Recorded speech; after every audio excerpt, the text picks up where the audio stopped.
Hello, I'm Sally Gardner, and I'm going to read today from my book, The Double Shadow, which is coming out in paperback. Yippee! And I'm going to read from a bit from chapter 2, which is called Basic Education, and the year is 1937. And I do hope the builders don't sort of make the noise, because they've been banging downstairs. So if I can get through this without bangs, I'll be very pleased. Okay, here goes. Advancing on a blue bottle, with a fly squat in her hand, Miss Amos had to acknowledge that the wretched girl had defeated her. Amaryllis's catalogues of crimes had led the headmistress to wander into a puddle of thought, muddy and unclear as it was about the origin of original sin. The first of her misdemeanours, as Miss Amos called them, had occurred shortly after Amaryllis had arrived at the school. The girl had made a tidy sum of money giving midnight lessons in a dormitory on the art of love-making. This had only come to light when a junior had fainted after being shown a collection of Parisian naughty nudes from the 1900s. The idiot creature had fallen off her bed and broken her arm. On coming to, she had given the game away. Amaryllis said without an ounce of embarrassment that she had found the postcards in an old shoebox of her father's. As for the facts of life, that was simple. She had sent away for a copy of Mary Stopes' book on married love, much more informative than Mr. Willis's Sheep. Thinking of it now made Miss Amos shudder. The misdemeanour was serious enough to get the new girl expelled, and she would have been, had it not been for the charismatic charm of her father. The second misdemeanour was of a more significant proportion. Amaryllis had burnt down the biology laboratory on purpose, so she said, to see if the experiment with the magnifying glass would work. On that occasion, Miss Amos and the school governors had been forced into forgiveness by the size of Arnold Rudolph's cheque. His gift enabled the building of a new science and art wing. But Amaryllis's latest escapade could not be classified as a misdemeanour. It was impossible to keep the girl at the school a day longer. Last night, the headmistress called Mr. Rubens had been put through to a Mr. Silas Mould. I regret to report, Miss Amos could hardly bring herself to say the girl's name, went missing on a school trip to London.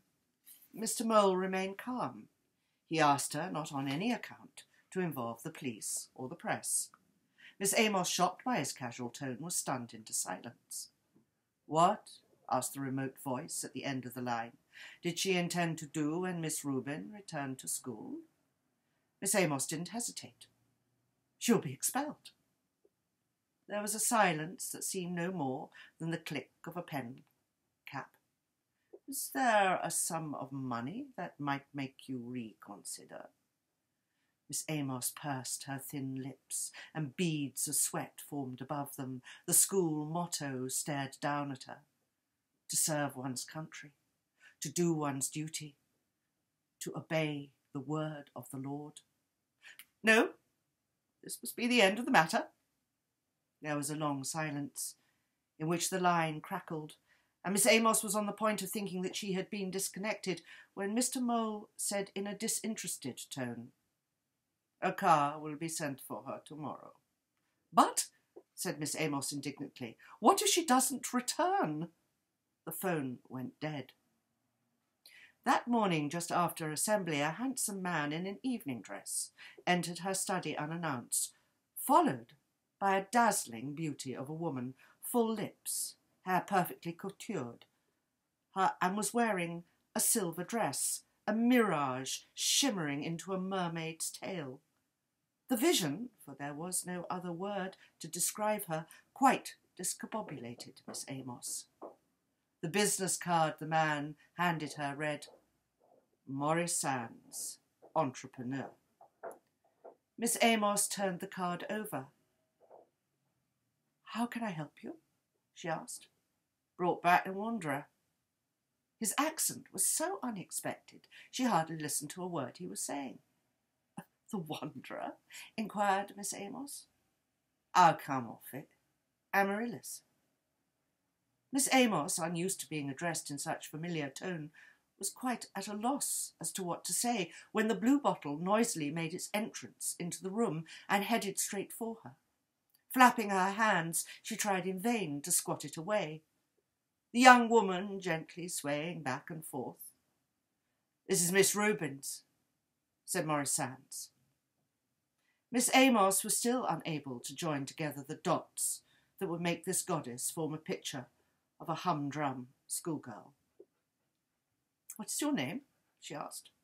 The goddess burped. "Miss Rubens," she said.